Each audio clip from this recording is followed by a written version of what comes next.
What's up everyone, Jordan here, and I just wanted to make a quick video for you guys on my new 10-gallon sump slash refugium.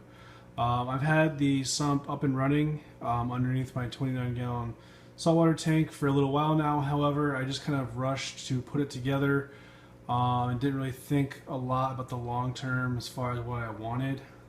So it wasn't really serving much of a purpose other than just to get some extra water volume and to hide some of the clutter in my display tank. So I've been doing some research, and after a lot of thoughtful consideration, I finally came up with this design. So I'll just show you guys what I have going on. So for right now, I have these pot scrubbies you can get from the dollar store.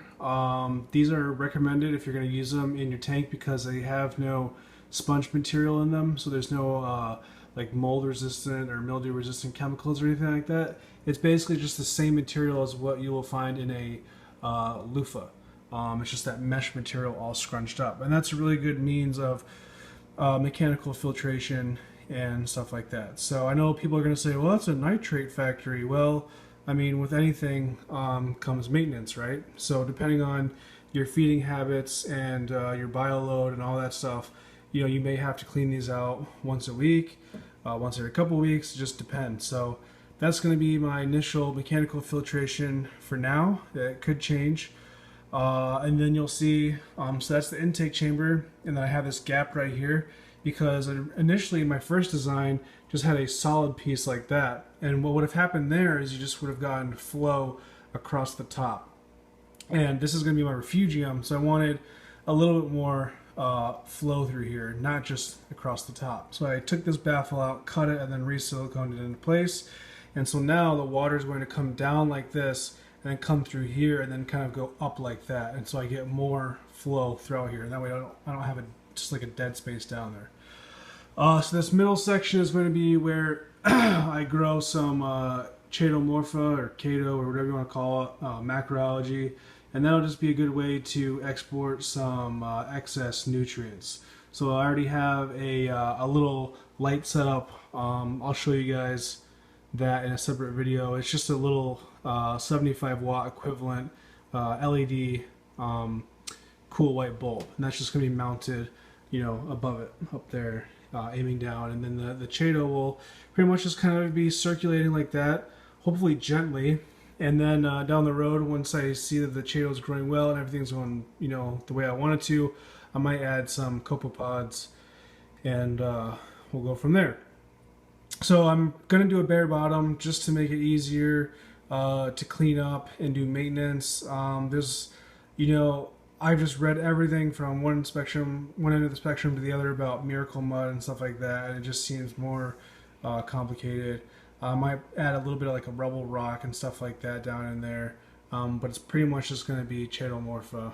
And then I have this little bubble trap over here, which I will have more filter media over here, probably some inert like filter material or sponge material, and then that's just going to be, you know, that's going to stop you know, anything loose over here from coming over and going into the return pump and potentially clogging it, damaging it, or ending up in the display tank. So for right now, I've just been messing around with some pot scrubbies, seeing what it does.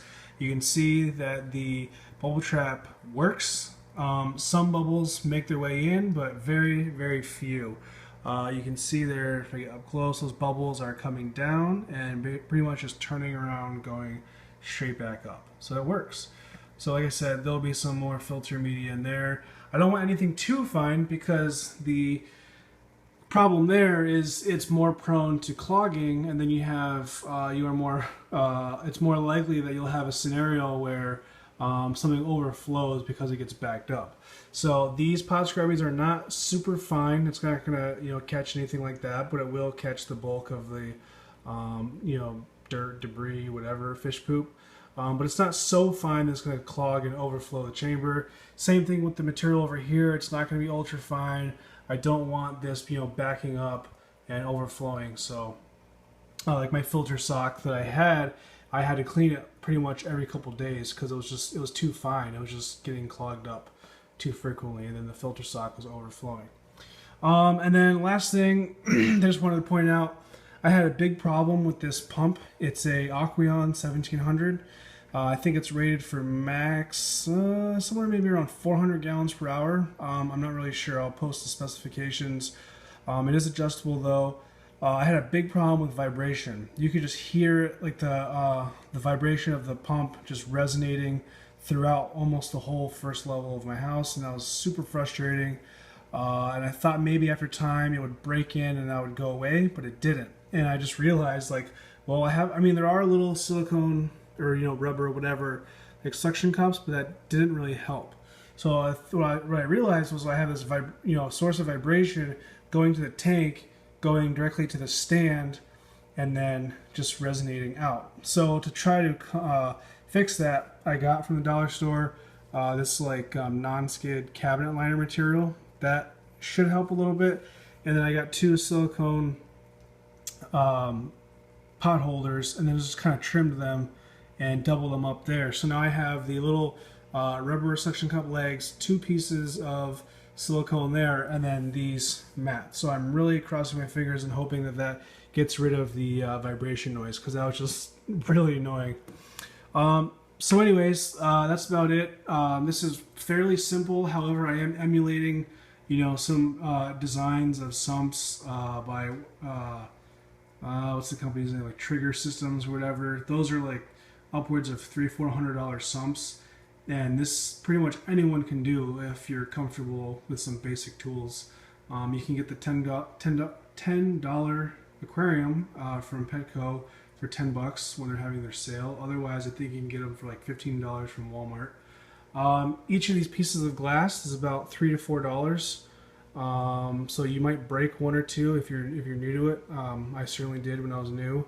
So that's like roughly $10 or so for those little glass baffles. The tool to score those is like $4.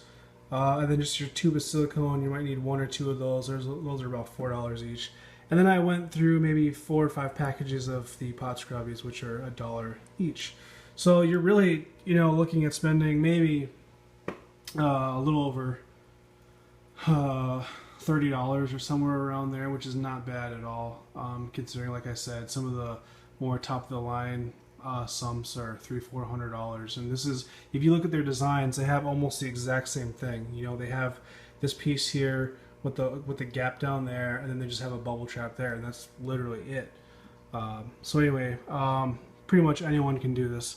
So as I get this more established and move down under my tank, I'll have the chaeto growing in there, and I'll do a few updates to show the growth of that and let anyone know about the changes that I've made. So if you liked this video and liked my sump idea, please give me a thumbs up. I always appreciate that. If you have any questions, comments, concerns, leave it in the comment section. I try to respond to every single person. And if you want to see the progression of my tanks over time, feel free to subscribe, and I'll be putting out more videos like this. Alright, thanks guys, and I'll see you in the next video.